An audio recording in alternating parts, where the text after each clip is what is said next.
Welcome to the New York Society Library. I'm Barbara Goldsmith. I'm a writer and I've been a trustee here for many, many years. And tonight's event and all the others that you might be treated to in our fall schedule are supported by library members and friends like you. And our landmark annual fund helps our collections stay strong and our building be maintained. And we have, which is quite unusual, open hours 7 days a week. So we hope that if you support this library, we're very grateful. And if you don't yet support this library, there's information available at the reference desk on your way out. And also, you can get an event schedule. That said, we got that out of the way. It gives me great pleasure to introduce the eminent author and historian. We plow somewhat the same fields in our writing. And here tonight is David Reynolds. He's the author or editor of 16 award-winning books, including Whitman's America, which won a Columbia University Bancroft Prize, and the English Union Ambassador's Book Award, as well as Mightier Than the Sword, Uncle Tom's Cabin, and The Battle for America. That was selected as a New Yorker Best Book of the Year. David Reynolds has taught American literature and American studies at several colleges, Northwestern, Cornell, New York University, Rutgers, and the Sorbonne. We are so happy to welcome him tonight and to hear what he has to say. He is now teaching at CUNY Graduate Center, and his most recent role is as the editor of a definitive selection of the writings of Abraham Lincoln. And this is a time where Lincoln is floating back into our minds, very much so. As one of the foremost experts on the intellectual life of the 19th century, David is wonderfully suited to make this choice and to illuminate Lincoln's writing, history, and also his myth. He's won so many awards in the field of criticism. Reynolds argues that American classic literature is defined by its radical openness to biographical, political, social, and cultural images, which are interwoven in such symbols as Melville's White Whale, or Hawthorne's Scarlet Letter, or Poe's Raven, or Whitman's Leaves of Grass. In biography, Reynolds places figures like Whitman and John Brown in their era, the era in which they lived, not in a bell jar, as many writers unfortunately fall. He shows how these figures, their thoughts and motivations, were shaped by the religious, political, and social forces around them. He also brings attention to the numerous, long-neglected authors in the field of history. Reynolds highlights the importance of culture enforcing Lincoln's view that, quote, he who molds public sentiment is greater than he who makes statutes. It is my great honor and pleasure to introduce David S. Reynolds.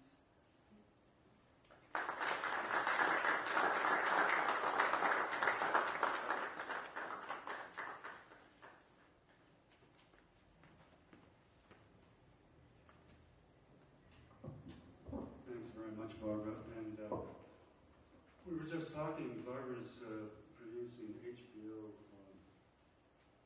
series or a special on her book, Other Powers, which is a fabulous book, really. That's actually how I met Barbara. Later she's become my friend.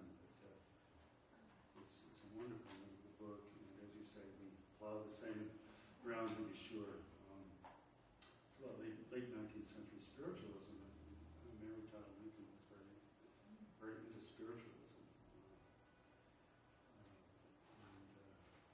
Anyway, wonderful book, as are your other books. Thank you so much. And thank you for coming out tonight. It's a good evening to commemorate Lincoln on the 150th anniversary of his death. He died April 14, 1865. Lincoln, as Barbara mentioned, seems always to be in the news. He's the subject of books, articles, speeches. Pope Francis, in his recent speech before Congress, highlighted 4 Americans that he says that he thinks shaped fundamental American values. 2 were Catholic peace activists, Dorothy Day and Thomas Merton, and the 3rd was Martin Luther King. And the first name that he mentioned, and the only political figure was Abraham Lincoln. He commended Lincoln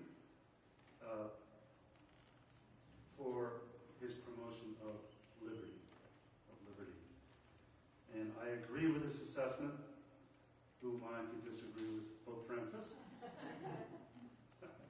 But there are different kinds of liberty, and I want to discuss what kind of liberty Lincoln stood for. There will be implications for today, as I think we'll see. And to that end, I'll be discussing an important campaign song, sometimes called the song that Lincoln elected, called Lincoln on Liberty, which was so popular in 1860 and was sung to everywhere. Before I get to that song, though, I want to speak more generally about Lincoln as a man and as a politician, and I want to do so by reading parts of the preface of my current book, Lincoln's Selected Writings. And when I read passages, I'll stop and do a few riffs along the way. And here's how the preface begins. Not with the word Tolstoy, but begins with this quotation. Of all the great national heroes and statesmen of history, Lincoln is the only real giant. This statement by Leo Tolstoy is hard to dispute. Abraham Lincoln, 1809 to 1865, is generally recognized as America's greatest president and its central historical figure. And Lincoln is always at, or at least very, very near the top of any poll taken of great American presidents. And it's true of conservative historians, and it's true of liberal historians, which is kind of unusual. Now, it's true that in some polls, FDR is number 1, and he's number 2, and so forth, and George Washington is always up there, but in most cases, most polls, he's ranked number 1 by historians. He embodied many American ideals and qualities. The archetypal self-made man. He was born in a 1-room Kentucky log cabin, had a hardscrabble frontier childhood, and rose through various occupations to become an Illinois lawyer, a Whig congressman, and the 16th president of the United States. This was his third cabin, or reproduction really of the cabin. The original cabin hasn't survived. He was born in Kentucky, and at 8, the family moved to southern Indiana, another frontier, a section at that time, and then on to Illinois, which was also in Sangamon County, in the area you lived, was also kind of sort of a very, very tiny village that later disappeared called New Salem, and then lived in Springfield, Illinois, which at the time had, I think, 4,000 inhabitants. That was considered sort of a big place for him. And he moved to Illinois when he was 21, and that was in 1830. And then in 1842, he's married to Mary Todd, who was from a Kentucky slaveholding family. And there's Mary Todd, and they had four children, 4 sons, 2 of whom tragically died before Lincoln did. That was a source of great grief in the family. An autodidact, Lincoln had less than 1 year of formal education. Just to go back, in this frontier area, schools were very scarce. Books were very scarce. Lincoln would walk miles just to get a book, to simply borrow a book. His father was illiterate. His mother was barely literate. But he would just teach himself, basically. I mean, and I think it says a lot about education. As do a lot of other figures of that era. And I'm talking about people like Frederick Douglass, who didn't have even a day of education. But what Frederick Douglass did is that he was enslaved at the time, and he would bribe little white boys. He would steal bread from the kitchen and say, I'll give you a piece of bread if you teach me a letter, if you teach me a word. And he would use bread to learn letters and words from the white boys who had the advantage of education. And then he was working in a shipyard, and he would try to figure out the words larboard and starboard. He saw them painted, and he would try to figure. And he very, very slowly built himself up. I'm talking about Frederick Douglass now. And he ended up by being one of the greatest writers of the 19th century, but he escaped from slavery. But he's a real inspiration, Frederick Douglass is. Walt Whitman, the same thing, because Walt Whitman only went to school until age 11. His father was quite poor, and so Whitman had to leave school at age 11. And yet he's second only to Shakespeare in the number of different vocabulary words that he uses in his poetry. And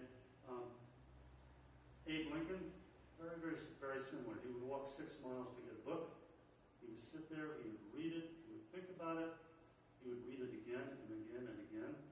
And his range of reading was not huge because, the number of books that he read was not huge because there just weren't that many books at that time. Now, later on, he read a lot more. But it makes you think that the most important thing, really, to instill in students, it seems to me, is a sense of curiosity and just the sheer importance of being able to teach oneself. In other words, it's fine, all the standardized testing is great and everything, but instead of teaching to the test, it seems to me, which unfortunately I think we educators are forced to do too often, if we can also somehow instill a sense of curiosity, so it really becomes largely self-motivated.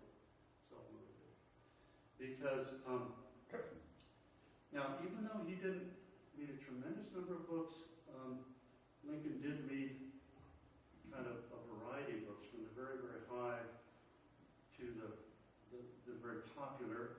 On the one hand, he knew Shakespeare so well. How many presidents do you know can just stop in the middle of a conversation and recite a Shakespeare soliloquy that goes on for about a page and a half? Not too many, but he could do it, and he didn't do it to impress people either. He just did it because he enjoyed the language, and he just enjoyed it. He wasn't saying, oh, I know my... I sometimes try to impress people with that's Chaucer's Canterbury Tales. But I only memorized that because my medieval professor, you don't want to hear any more of that, believe me, forced me to do it. Lincoln memorized these things just because he loved it. And during his presidency, he would sometimes recite these things. But he not only liked that, he memorized the poems of Robert Burns. And he also read one of the most popular humor columns of his day, Petroleum Nasby.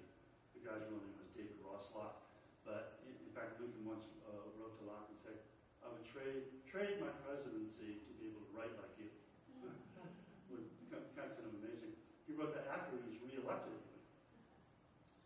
And he thought that he was reelected in part because of Locke. Because Locke, or Nasby, posed as this drunken, no-good Democrat.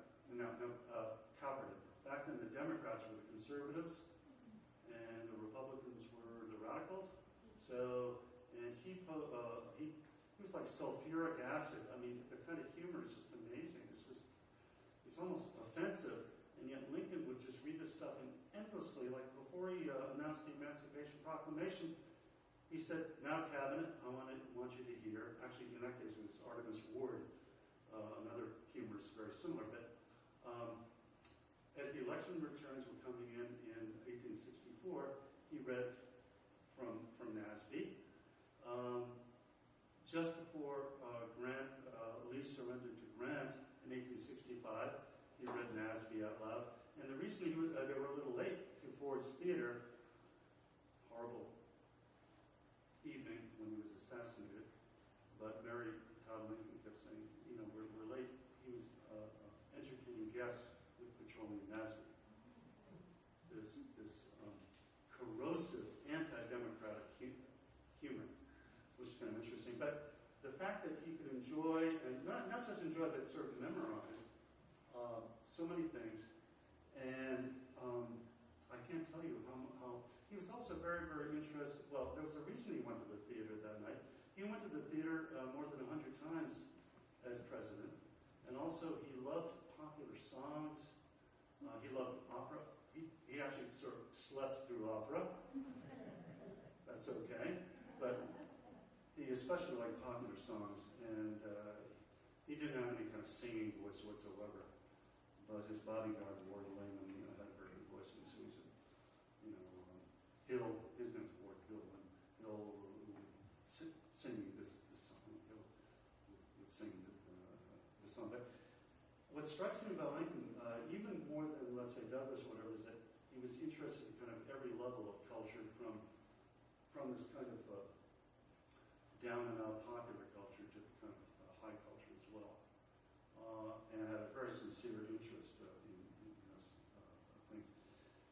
Religiously, he rejected his Calvinist Baptist religion and passed through a skeptical, free-thinking phase before reaching a pan-religious outlook that took into account both divine providence and human effort, fate, and action. Now, his parents were Baptist, but he never joined the church. In his 20s, he wrote a free-thinking pamphlet that actually attacked religion.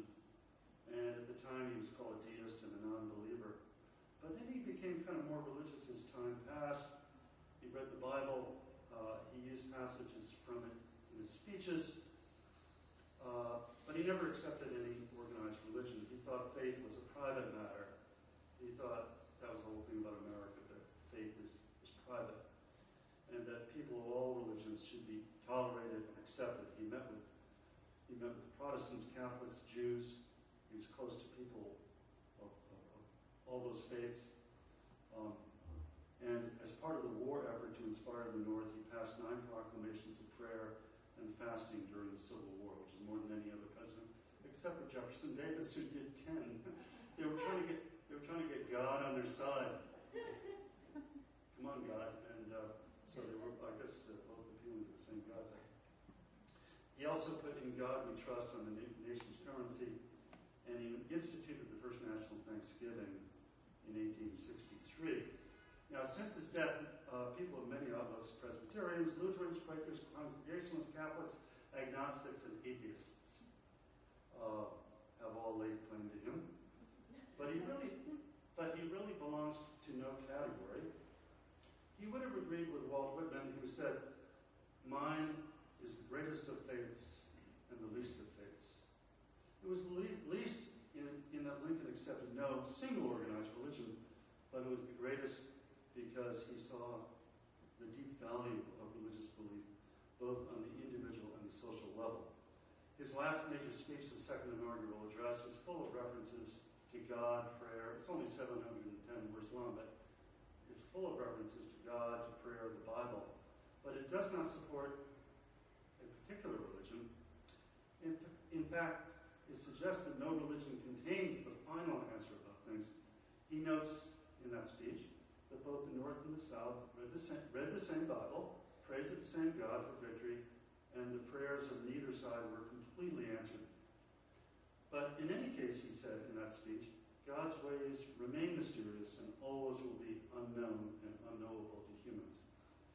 And so he therefore kind of shares the perception of ambiguity and indeterminacy that his great contemporaries Melville and Hawthorne expressed in their fiction. But for Lincoln, ambiguity did not breed confusion or uncertainty. Like two other contemporaries, Emerson and Thoreau, he could put aside organized religion and yet strongly affirm social justice.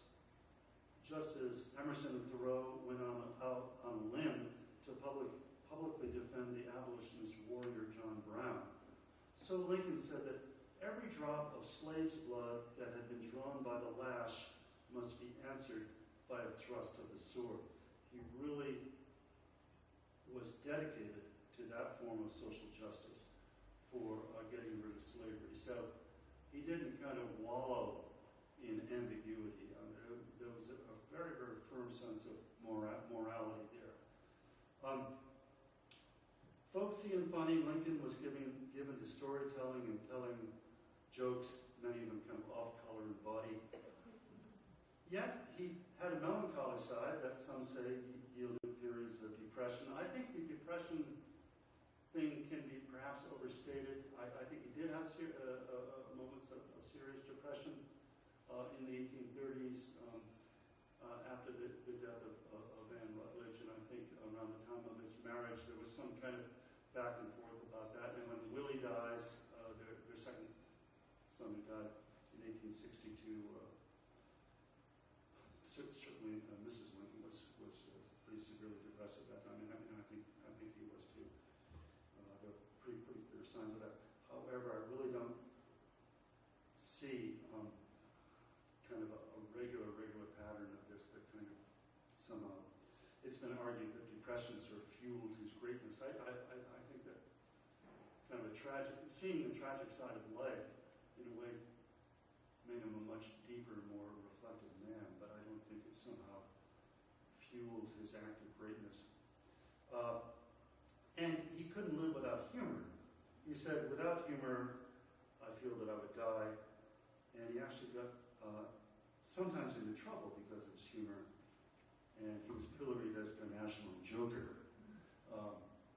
And there's a pretty good book. I actually wrote a blurb for it. Just came out called The National Joker. And that's what a number of his critics called him. He was just up there telling jokes. And there's an anti-Lincoln cartoon showing him. He had size 14 feet, and he's doing a dance called the Jim Crow dance, and he's telling a joke. And his jokes were actually collected in joke books and published in popular joke books during his presidency. So he excelled in different roles. As a lawyer, he handled some 5,000 cases over 24 years. He never went to law school. Back then, most lawyers didn't go to law school. He read a few law books, did a little apprentice work for an Illinois lawyer, became a partner in one firm, and then he started his own firm with a partner, and he went on for 24 years. He had an unusual view of the law. Back then, the words lawyer and liar were considered almost synonymous. And gosh forbid, said that many lawyers were in it just for the money. But Lincoln really had a reputation, a different kind of reputation. He said that lawyers must keep their fees reasonable. They should avoid litigation at all costs unless it was morally justified. And he wrote, "Never stir up litigation. A worse man can scarcely be found than one who does this. As a peacemaker, the lawyer has a superior opportunity of being a good man." Okay, being a good man. And then he went on, "A moral tone ought to be infused into the profession, which should drive such bad men out of it." And actually, this was a main reason why he earned his nickname, Honest Abe. Now, he represented major corporations quite often, so it wasn't that, but he really wanted to take cases that he believed in, cases that he actually believed in. I don't think he would have made a very good public defender. But at any rate,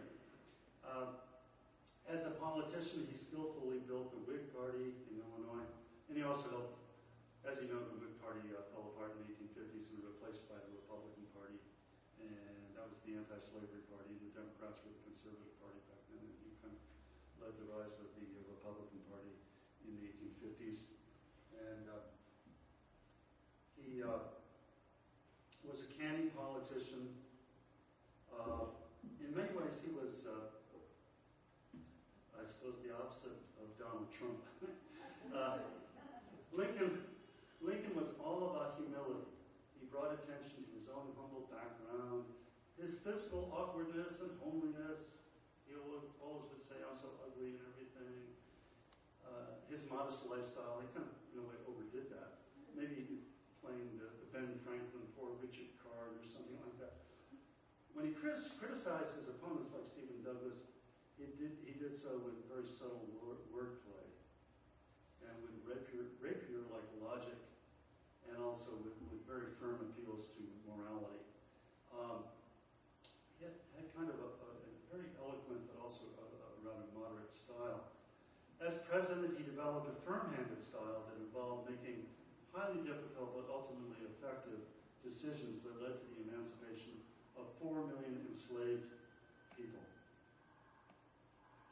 And his firm-handed style began at the very beginning of the Civil War, when the Confederates bombed Fort Sumter. And some members of Lincoln's administration said, "Oh, just give up the forts and let them go to the South."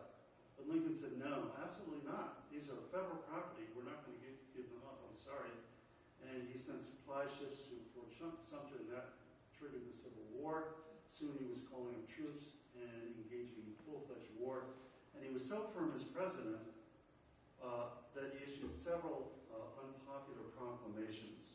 His most controversial one was the one suspending habeas corpus, which many saw as a violation of civil liberties, but which he said was allowed by the Constitution in times of rebellion or invasion.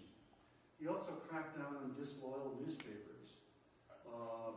The topic of Harold Holzer's excellent new book, Lincoln and the Power of the Press, which some said violated freedom of the press. He took these actions to quell the rebellion, to restore the Union, but of course he was labeled a wicked tyrant by Northern Democrats, known as Copperheads, and by, of course, the Confederates in the South. And here's an anti-Lincoln, he was known as an ape, Lincoln the Ape. And so there was a cartoon showing him stomping on habeas corpus and freedom of the press, and with a crown on his head, like a tyrant. And someone who thought he was a tyrant wrote in his diary, "I hate this king, this wicked king." He thought after Lincoln was reelected in 1864, Booth kept writing about our tyrant, Abe Lincoln. Booth was a Southern sympathizer, and so he was really driven by this anti-tyrant kind of thing to kill Abraham Lincoln. As Commander-in-Chief, Lincoln helped guide battlefield strategy and made a succession of military appointments that ended with a brutal, victorious hammer and anvil campaign of Sherman and Grant. So now at the beginning, Lincoln stumbled. We all know that. McClellan, he could inspire the troops, but he didn't really want to move there in Virginia very much. He was quite timid on the battlefield. Burnside. There were a bunch of lemons as generals, shall we say. But what was good is that Lincoln read a lot of books on battlefield strategy. Once again, reading. He kept reading books. He kept going to the telegraph office, spent a lot of time there, and actually learned a lot of the code, the Morse code, so he could almost hear what was being said from the battlefield. And he really was very, very hands-on. And when he finally found Grant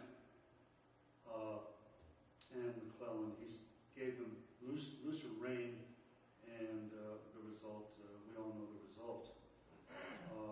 He made the wise decision. When the war began, it was always on to Richmond. Let's conquer Richmond, the capital of the Confederacy. But then Lincoln got it figured out. Let's kill their army. Let's get rid of the armies. Let's destroy their infrastructure as much as we can. Their supply, where their supplies were coming, and that's why Sherman created his swath of destruction through Georgia and the Carolinas, and this really crippled the Confederacy. So, in the end, some people call it total war. I think total is really a little too strong. I would accept Sherman's phrase, which is hard war. It was definitely hard war. Lincoln combined a hatred of slavery with a deep commitment to the Union, to the Constitution, and the Declaration of Independence. His anti-slavery reading of the Declaration of Independence had shaped abolitionism before him, but he was the first one to bring it to national prominence in his 1858 debates with Senator Stephen Douglas, known as the Little Giant. He was only 5'4", and Lincoln was 6'4", so it was. And then Lincoln was the first to capitalize on this idea fully in politics, with his successful runs for the presidency in 1860 and 1864.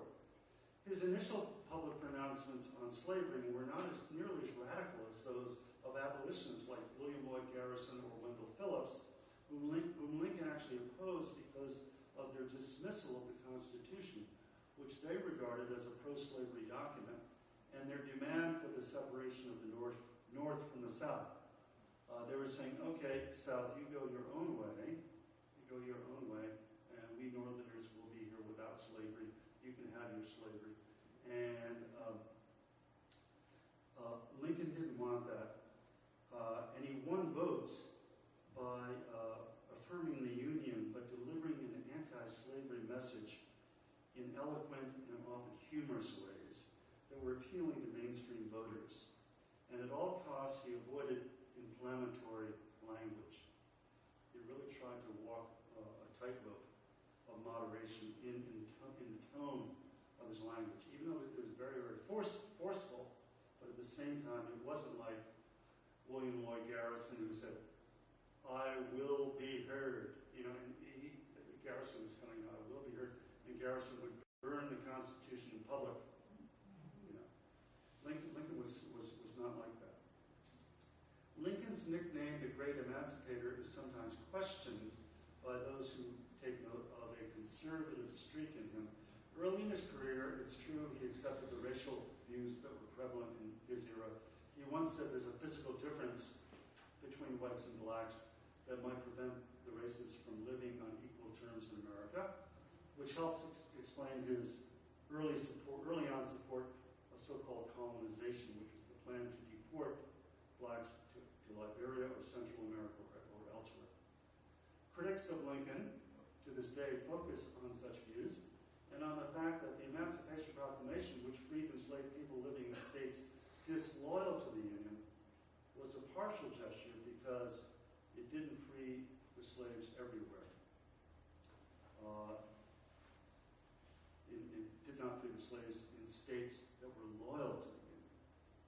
But we must must recognize that the Emancipation Proclamation was an enormously important document, greeted with wild celebration among many Americans, and with bitter hostility by others. And it does seem odd that the Emancipation did not free all the slaves, but that's because there were 4 slave states. They're in yellow here: Maryland, Delaware, Missouri, and Kentucky, that were only tenuously attached to the Union. And although these border states in the end did not join the Confederacy, there was always the possibility that one or more of them might do so. And Lincoln wanted to avoid anything that might push them over the edge into secession. He said, if we lose Kentucky, we lose everything. He said that more than once. If we lose Kentucky, we're just going to lose it all. So that's why that kind of if is there in the Emancipation, or that kind of hedge is there in the Emancipation Proclamation. So it's utterly mistaken to see Lincoln as a white supremacist and a reluctant emancipator who was, quote, forced into glory, which is the title of one book on Lincoln, one anti-Lincoln, it's an anti-Lincoln book. There's no reason to doubt his declarations such as, I have always hated slavery,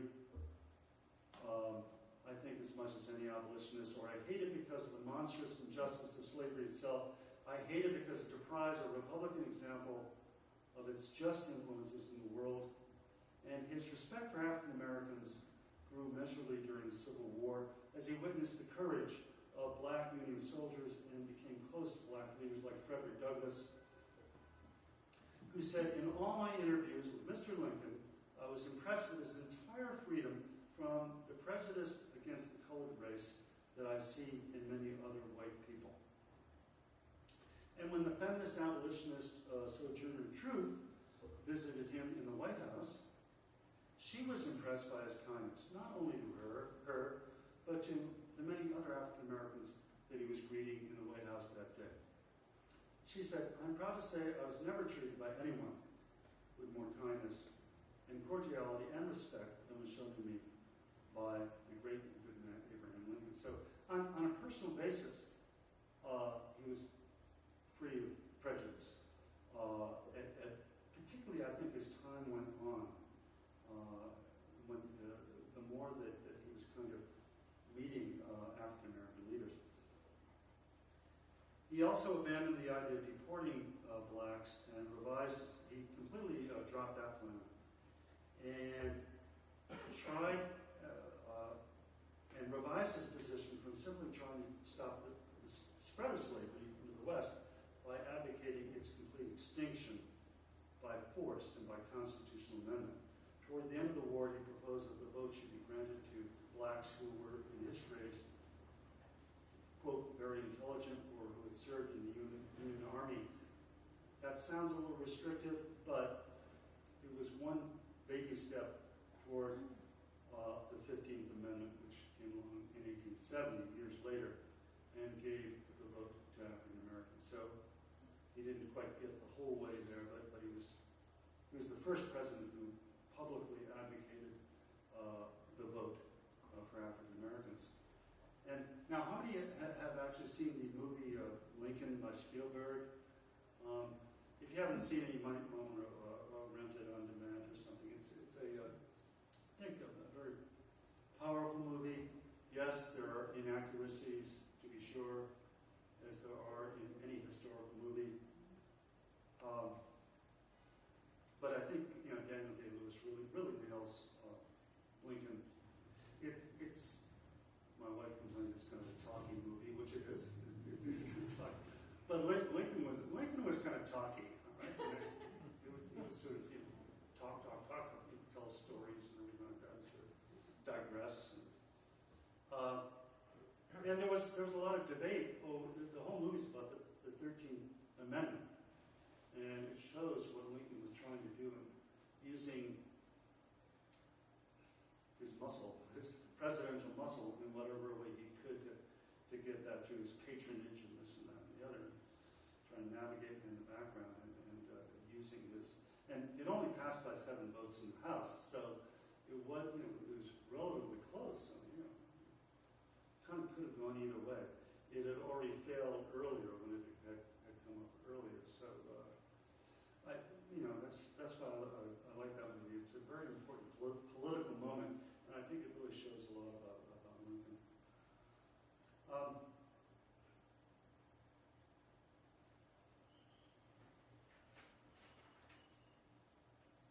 His basic quest was to hasten slavery's destruction without violating the Constitution or destroying the existing political system, as disunionists on both sides of the slavery divide felt impelled to do. He wanted to end slavery but preserve the United States, which he considered the world's greatest hope for democracy. His choice was to aim toward emancipation while keeping within the nation's established governmental structures and respecting the Union and the electoral process, which he defended in the firmest military manner. And here he differs really from abolitionists like Garrison and John Brown. John Brown invaded the South before the Civil War in an effort to free the slaves by triggering a huge slave rebellion. He was captured, he was hanged. He became a heroic martyr. I wrote a book on John Brown, and I showed that he really became a true inspiration for Northerners. But Abe Lincoln very much sympathized with John Brown, but said his means were unlawful. This is not the way you can do things in America. You can't just pick up your guns and go south and try to trigger a slave rebellion. And Garrison, as I mentioned earlier, wanted to divide the North and the South. So Lincoln really wanted to do it the right way, to do it through the electoral process, and not like these radicals. And it was very, very hard to do this because slavery was so deeply entrenched in America. Now, the founders did not use the word slavery in the Constitution, but as a nod to the South, they included the clauses about 3/5 representation and returning fugitives from labor to their masters. And this is why many Americans of Lincoln's day assumed that the Constitution was a pro-slavery document. And Southerners thought so. They went to war in the belief that they were defending the Constitution. On the other side, the abolitionists thought so too, which is why Garrison calls the Constitution a covenant with death, an agreement with hell, and why he burns it in public. Slavery seemed to be a permanent fixture. 12 American presidents had owned slaves. The presidency was in slaveholders' hands for 50 of its first 64 years. And then a slave owner, John Marshall, was Chief Justice of the Supreme Court from 1801 to 1835 and was succeeded by Roger Taney, who held office until 1864, all of them slaveholders. Speakers of the House were almost always slaveholders, as were presidents pro tem of the Senate. So Lincoln faced an enormous challenge when he tried to combat slavery through the electoral process.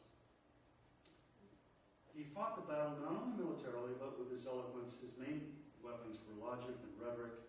Some of his speeches, as in the debates with Stephen Douglas or the address at Cooper Union here in New York, were notable for their lawyerly logic and historical acuity. His argument was that the founders had put slavery on the path to extinction. Yes, Jefferson was a slaveholder, Washington was a slaveholder, a lot of them were slaveholders, but there was an anti-slavery impulse there that was shown, for example, in their banning of the slave trade as of 1808 and their passage of the Northwest Ordinance, which banned slavery from expanding into the Northwest Territory. So he said the slavery instinct was there. They couldn't abolish slavery at that moment, but it was there, and everything since then, recently, has been against their point of view, such as the Kansas-Nebraska Act, the Compromise of 1850, the Dred Scott decision. And he also quoted statements by people like Jefferson. I tremble for my country when I reflect that God is just, that his justice cannot sleep forever. He was talking about slavery there. So even Jefferson as a slaveholder, we can call him a hypocrite, but there was an instinct in Washington when he died, manumitted his slaves. So Lincoln really capitalizes on that. But he did more than just bring attention to anti-slavery ideals. within the founder's vision. He positively reshaped these ideals through his rhetoric. Several of his speeches contain images like the house divided against itself cannot stand, the better angels of our nature, the mystic chords of memory, a new birth of freedom, malice toward none, phrases that have timelessness and and universality. His two finest speeches, the Gettysburg Address and the second inaugural, were pithy and inspirational. Some of you recall that old Bee Gees song, "It's only words, and words are all I have to steal your heart away." This is going from the sublime to the ridiculous, I know, to quote the Bee Gees. Anyway, in effect, Lincoln does this in his greatest speeches. He steals our hearts with his words. And he knew the power of well-crafted language. And I'd just like to read the Gettysburg Address, which is only 266 words. It was unusual on that day in November 1863 because the previous speaker that day, Edward Everett, gave a windy oration that lasted 2 hours. It was filled with details and flowery rhetoric and everything. It wasn't a terrible speech, but on and on and on. And he also did that from memory. And Lincoln, with his 260, actually had a paper. Oh, well, there's the paper in his hand there. These are not photographs. But anyway, he was going from notes. He had written it kind of over a period of time, but kind of finalized it down there in Pennsylvania. Finalized it the evening before. 77 years ago, our fathers, now Daniel Day-Lewis does a good job, I think, of imitating his voice, which I really can't do. His voice was rather a high-pitched tenor voice. Mine's, I guess, more of a baritone or something. I don't know. Anyway, but it was a voice that carried very, very well. It carried wonderfully. Thousands of people could hear him.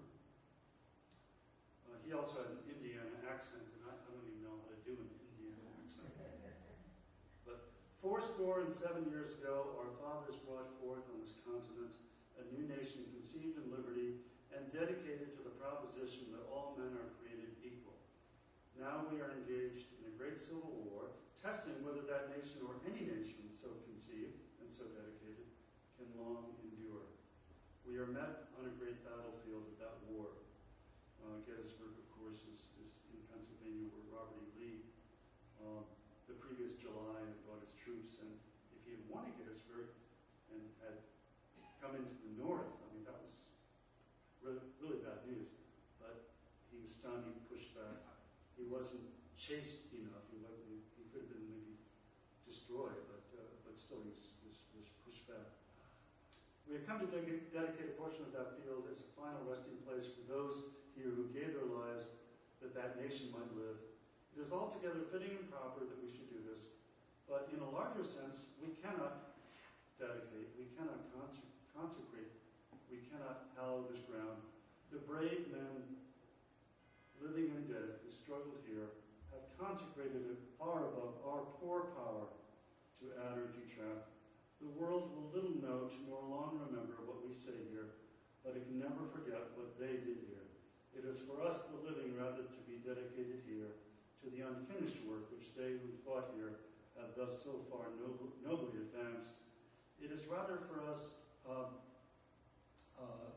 to be here dedicated to the great task remaining before us, that from these honored dead we take increased devotion to that cause for which they gave the last full measure of devotion, that we here highly resolve that these dead shall not have died in vain, that this nation under God, he actually added that at the last minute, that wasn't in the original, but he added it impromptu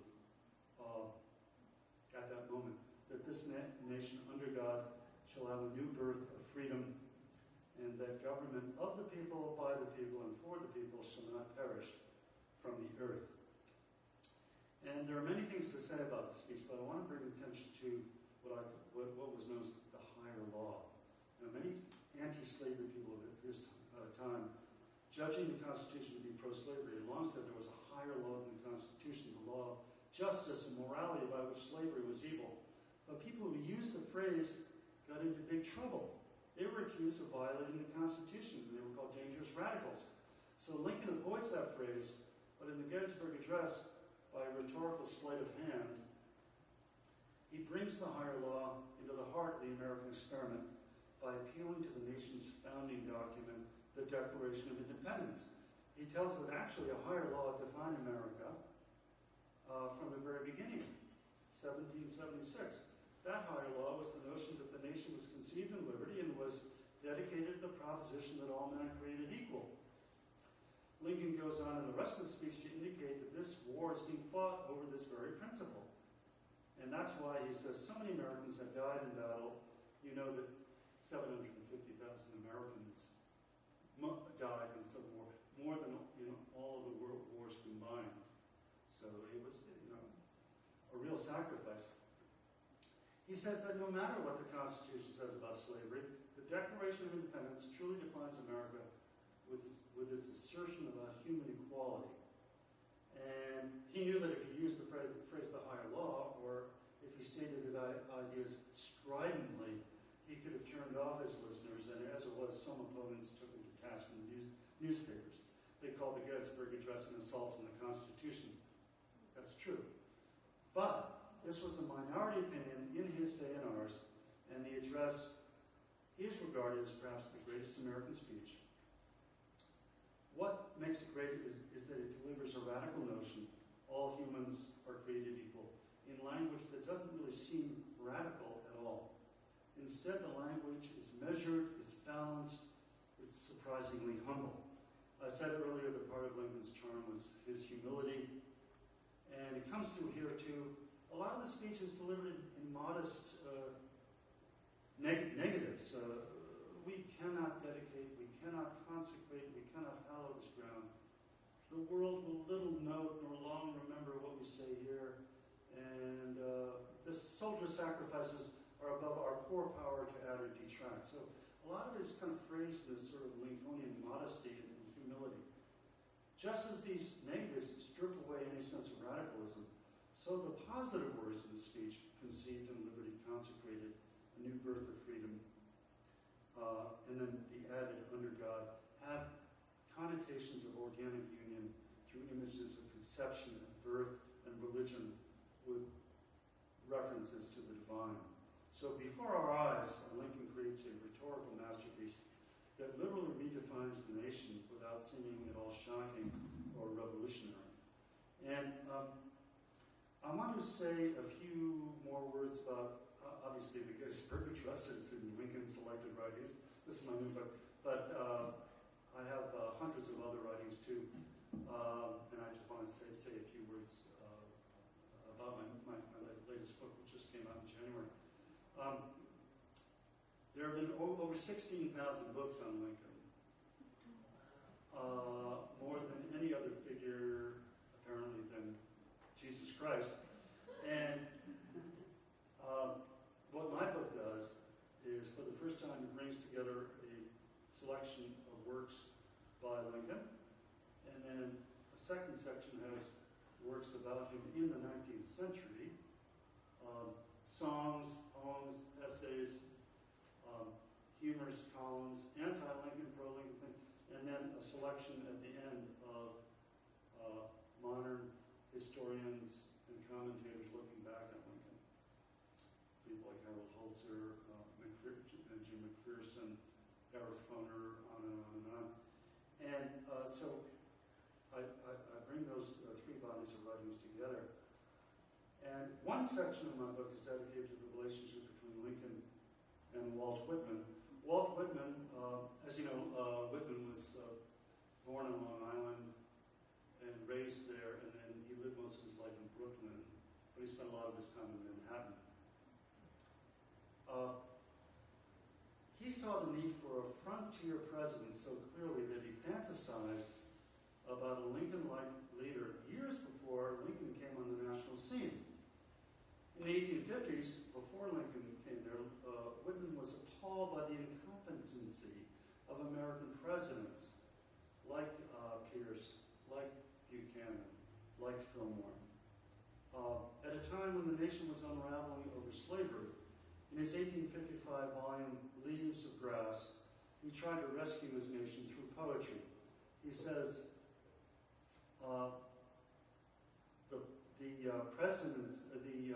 the poets will be the presidents of these people, because the presidents have failed us totally. He really thought as a poet he could heal America. But far from changing America, his book was virtually ignored. 1,000 copies were published in the first printing. He thought it would go through many, many printings, but he literally had to give away a lot of copies of Leaves of Grass. Nowadays, each would be worth, I don't know, $200,000 if you could get a first edition of them. But anyway, although Whitman never gave up writing poetry, he saw that what was really needed was a new kind of president. And so he wrote in 1856, remember this was long before Lincoln rose to truly national importance. I would be much pleased to see some heroic, shrewd, fully formed, healthy-bodied, middle-aged, beard-faced American blacksmith or boatman come down from the west across the Alleghenies and walk into the presidency. You know, it's almost like a job description. 5 years later, such a president arrived.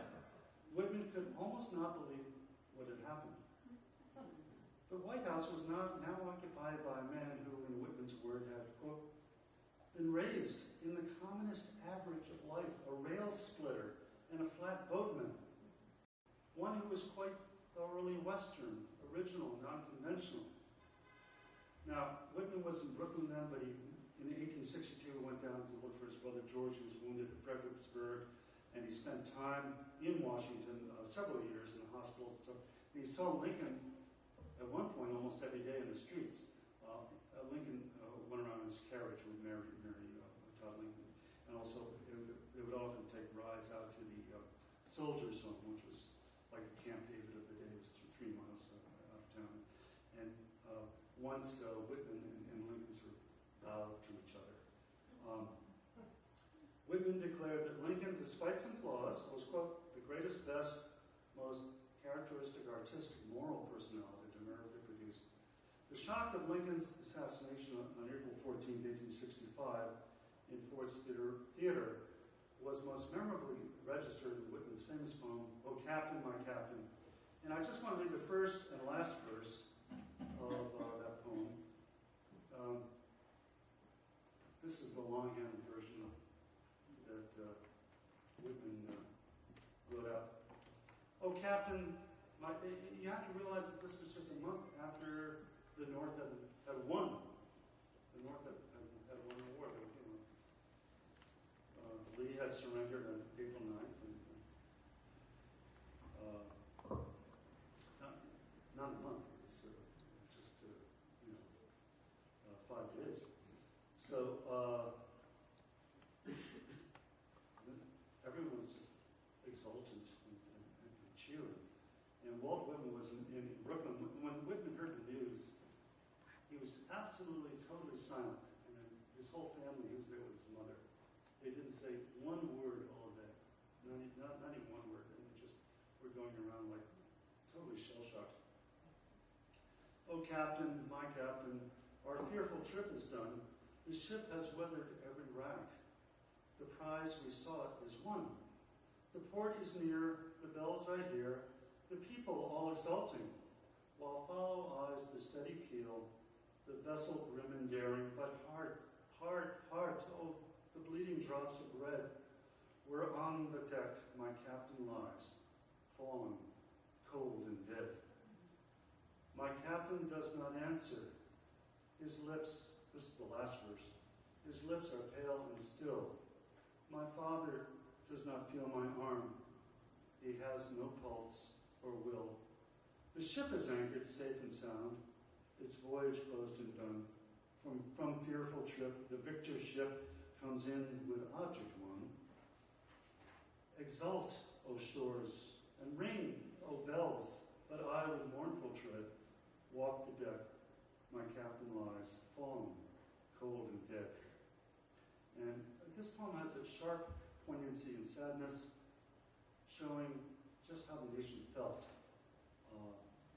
in those days, just after Lee had surrendered, and there was incredible celebration throughout Washington, throughout the nation. And then he was killed in the theater while watching a silly farce by the name of Our American Cousin.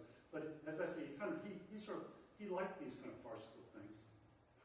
So I think he actually died happy, because the last words he heard was, "You old sock-dologizing man-trap." And he let, that was just slang for, it's what the American actor says about this snobby British woman who's trying to get him because he's rich for her daughter. And it was at that point that and Booth knew that, because Booth was a famous actor. He was almost like the Robert Redford, I'm really dating myself, the Robert Redford of his day. He was a very handsome actor, and so very, very famous. So he knew the play by heart, and he knew that line would create a tumult, and everyone would be distracted by that line. So he wanted to shut him. Anyway, another poem that Whitman wrote, he wrote 4 poems. I'm only going to sample one more. When Lilacs Last and the Dooryard Bloom had a very different message. It communicated Whitman's belief that through the tragedy of Lincoln's death, Americans were more strongly cemented than before. They were more unified in their devotion to his memory than they otherwise would be. And he actually said, Lincoln's death, as horrible as it was, is the greatest cement of the American Union. And it's not that Lincoln didn't have people who despised him, because he did, even after his death, of course. If you read Martha Hodis's recent book, there were a lot of Southerners who said, oh, it's just great that he was shot. It's great that he was killed. It's wonderful. So I'm not saying that, and there's a tradition of loathing Lincoln. There's a book called Loathing Lincoln. So up to this day, there are people who loathe Lincoln. But I'm saying, in general, I think Whitman was right to say that it had a unifying effect, because it made a martyr out of him. Now, in this poem of Lilacs, Lincoln becomes the western star, always present in the American heaven like a shining beacon, there in all seasons, including the ever-returning spring with its lilacs, a symbol of the new birth of freedom that Lincoln had talked about at Gettysburg. And I'd like to read the opening 2 verses. When lilacs last and the dooryard bloomed, and the great star early drooped in the western sky in the night, I mourned, and yet shall mourn with ever-returning spring. And this was true, because Walt Whitman, for the rest of his life, when springtime came, would give his lecture, The Death of Abraham Lincoln. He began that particularly in Camden, and he actually made quite a fair amount of money from giving that over and over again every spring. Ever-returning spring, Trinity sure to me you bring, lilac blooming perennial and drooping star in the west, and the thought of I love. And some of this was based on fact, because Whitman had been there on March 4th, 1865, the day of Lincoln's second inauguration, and a freak of nature occurred.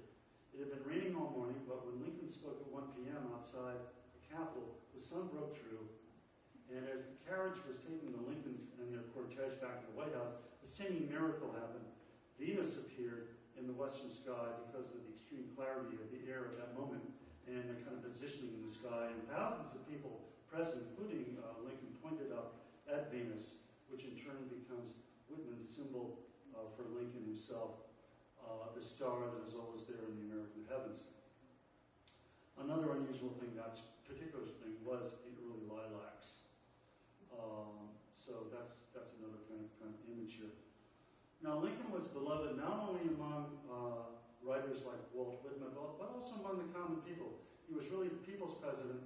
Several days a week he held an open house for average Americans who wanted to come and meet him.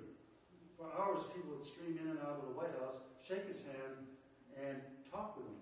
So much so that his private secretary, John Hay, got annoyed and had to slow down the flow. But Lincoln kept up the custom, except in times of stress, as when his son Willie died in 1862, and at that time he kind of closed himself in Willie's room and type Lincoln.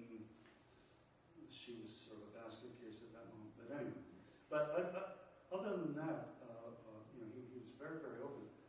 On the day of his second inauguration in 1865, he and Mrs. Lincoln held a huge reception at the White House in which they personally greeted between 5,000 and 6,000 people. So if you can imagine shaking hands with 5,000 to 6,000 people after you've given the second inaugural address.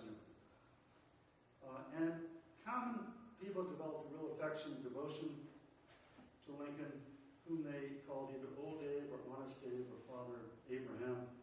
This devotion motivated volunteers to join the Union Army, as indicated by a marching song that I reprinted in my book called We Are Coming, Father Abraham. The song went through many versions using different numbers according to how many troops Lincoln was calling up at a particular time. Once it was 300,000, once it was 500,000, once it was 600,000. So I'll use all three numbers here when I demonstrate the song. I'm just going to do the first couple of verses. We are coming, Father Abraham, 300,000 more, from Mississippi winding stream and from New England shore. We leave our plows and workshops, our wives and children dear, with hearts too full for utterance, but with a silent tear. We dare not look behind us, but steadfastly before. We are coming, Father Abraham, 500,000 more. We are coming, our union to restore. We are coming, Father Abraham, 600,000 more. So, and if you can imagine, it was a very, very long, so if you can imagine thousands of soldiers singing that at once. When one guy sings, it sounds a little ridiculous. I realize that, but you have to imagine it, And it's kind of hard to read all the words, but it's a very long song, but people would memorize it, to sing it about Father Abraham. And to return to my opening remarks about what Pope Francis mentioned, Lincoln and liberty, there's a debate over Lincoln's heritage with regard to the notion of liberty. For some, by liberty, Lincoln meant free labor and free market with little regulation or interference. For others, Lincoln meant liberty in the sense of equal rights for all, often combined with strong governmental action. Both points of view have validity, but in this case, the latter view is the most accurate. From his earliest political years back in Illinois, Lincoln was a big believer in activist government that did what it could to bring about change. When he was a state politician, change meant government investment in roads and canals and so forth, what they called internal improvements, but what we would call infrastructure. This dedication to investing in infrastructure continued under Lincoln when he was president. Lincoln strengthened the central government in other ways too. He passed the first federal income tax. He created a national bank and a national currency. He tried to implement the plan of compensated emancipation or pay off slave owners, which would have been a tremendous burden for the government to pay slave owners to free the slaves. He made federal lands available to settlers under the Homestead Act, and of course he invested massive federal funds into the war that ended slavery. And in the last month of his life, he signed into law the Freedmen Bureau Bill, which made available education, housing, and job opportunities for emancipated blacks in what was the federal government's boldest foray yet into social welfare, what we would call social welfare. Now, before Lincoln took office, the government had little presence for Americans except the post office. Before the war, liberty was negative liberty, liberty from a hands-off liberty, a let-me-alone kind of liberty. But in Lincoln's hands, liberty changed. It became a positive liberty, a liberty for, reflected in the post-war amendments, with our language like, Congress shall have the power to enforce, and so forth, that kind of language. This was liberty in the interest of social justice and the betterment of people of all classes and colors. And it was this kind of liberty that helped Lincoln get elected in the first place. The most popular campaign song of the 1860 election, sung at rallies throughout the North, was Lincoln and Liberty. Written and performed by the Hutchinson family singers, who, as I mentioned, were like the Beatles of their day. I'm dating myself. I should say the One Direction, is it? Anyway. They were immensely popular. They were also like the hippies of their era. Notice their long hair. No, everybody had long hair back then. But they were radical. They really were radicals who supported abolitionism and women's rights and all kinds of progressive reforms. But if you think of the cultural impact of a song like Dylan's Blowin' in the Wind, you have a sense of the kind of effect of their song Lincoln and Liberty, because it pushed Lincoln even farther in an anti-slavery direction than he probably publicly wanted to be. Particularly different versions of it. This was the official version, but there were a lot of versions. You can see them on YouTube, which are really, really radical.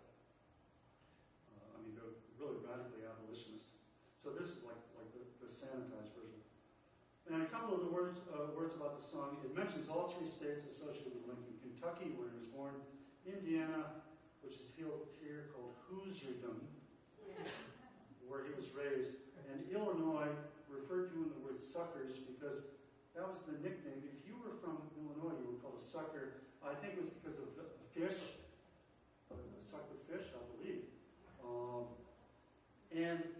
Another note, in the second verse, the Slaverocrats' giant is the so-called Little Giant Stephen Douglas, the famous opponent in the Lincoln-Douglas debates. So when the verse says, our good David's sling is unerring, the Slaverocrats' giant he slew. The images of Lincoln as the David who slew the Goliath, or the great Douglas. Ironically, of course, Douglas was so little physically, but anyway. And in the last verse, the felling and mauling is about Lincoln as a muscular woodchopper who fells trees and uses a maul or a sledgehammer. He was really physically powerful. He was, on his deathbed, people were amazed just how he was very sinewy and very sort of thin, but very muscular and very strong. He could, even during his presidency, hold a very heavy axe straight up, extremely heavy axe, just straight out like that. He had real power, and this, the last verse kind of communicates that. So, hurrah for the choice of the nation, our chieftain so brave and so true. We'll go for the great Reformation, for Lincoln and liberty too. We'll go for the son of Kentucky, the hero of Hoosierdom through. The pride of the suckers so lucky, for Lincoln and liberty too. Our good David's sling is unerring, the Slaverocrats' giant he slew. Then shout for the freedom preferring, for Lincoln and liberty too. We'll go for the son of Kentucky, the hero of Hoosierdom through. The pride of the suckers so lucky, for Lincoln and liberty too. They'll find what by felling and mauling our railmaker statesmen can do. For people are everywhere calling for Lincoln and liberty too. Then up with our banner so glorious, the star-spangled red, white, and blue. We'll fight till our flag is victorious, for Lincoln and liberty too. Thank you. I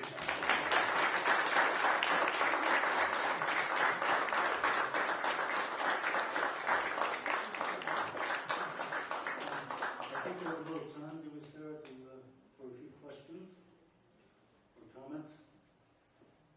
You're excellent. Pardon my voice. These kinds of songs were really meant to be sung at rallies with a lot of people singing, and not by one person, but yeah. I'm captivated by these songs. When I was growing up, and most of us were growing up, we had Lincoln's birthday and Washington's birthday. Now it's amalgamated with President's Day.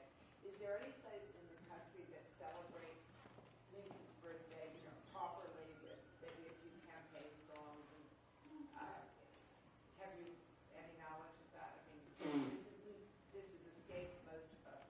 Well, there are Abraham Lincoln societies, and where I got this especially was when I I'm doing research on a new book on Lincoln and doing sort of a cultural biography of writing it for Penguin right now.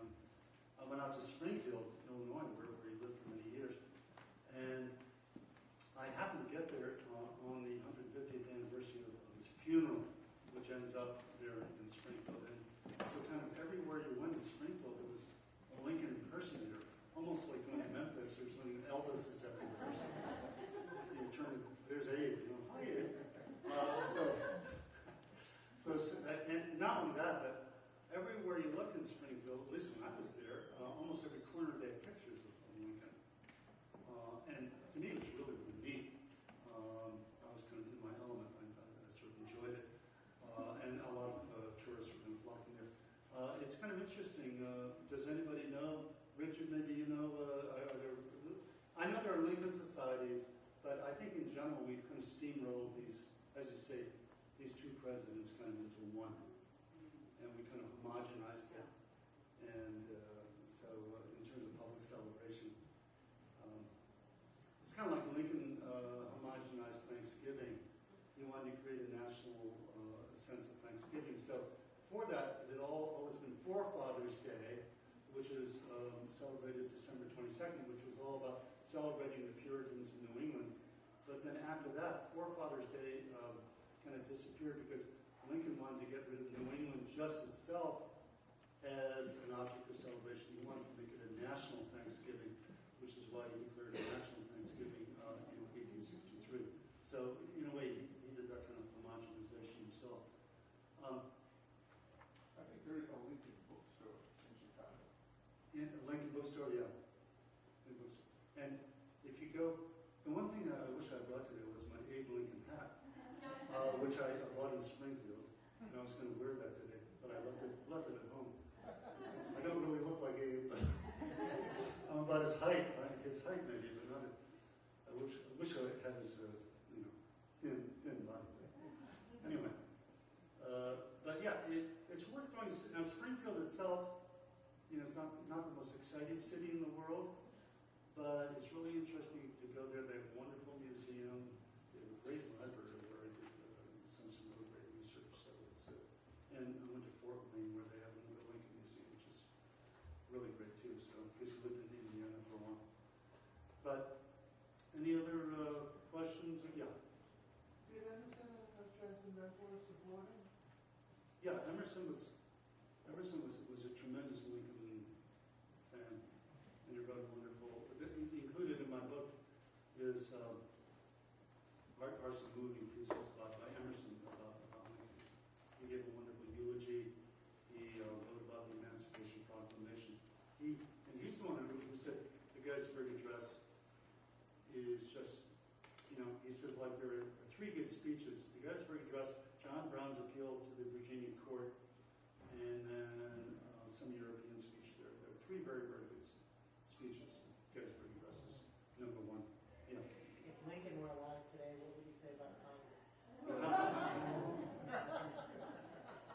Wow. Yeah. It's tough to think of transplanting him. I think what he had was a certain ability to really charm people. Now, all of his jokes and stories and wit, maybe they aren't of today's taste necessarily, but if he were alive today, I think that he would know how to adapt his humor and his kind of charm and wit. He had newspaper editors who hated him, and he would have them in his office, kind of sit them down, talk to them, and somehow he had this ability to kind of, what we call, reach across the aisle. Although even then, he did face a lot of opposition in the North. And in the 1860 election, he got less than the popular vote than his three combined opponents, but he won the Electoral College. And George McClellan, his opponent in 1864, who was a Copperhead, actually did pretty well. Now, in the end, because of the fall of Atlanta and because of the Union victories, Lincoln won. If Atlanta hadn't fallen, everything, who knows what would happen. There was a lot of anti-Lincoln stuff going on there, so he faced a very difficult moment. Any other? Yes? Was the federal income tax, I kind of forget exactly when that was, but Did he model that after something in particular, or was this? I mean, how did that really? It was basically to raise money for the war effort. The Union wasn't doing well financially, and just as he had to impose the draft, and also just as he had to sort of create this new national currency of greenbacks, so he supported the federal income tax. I'm not sure what he modeled it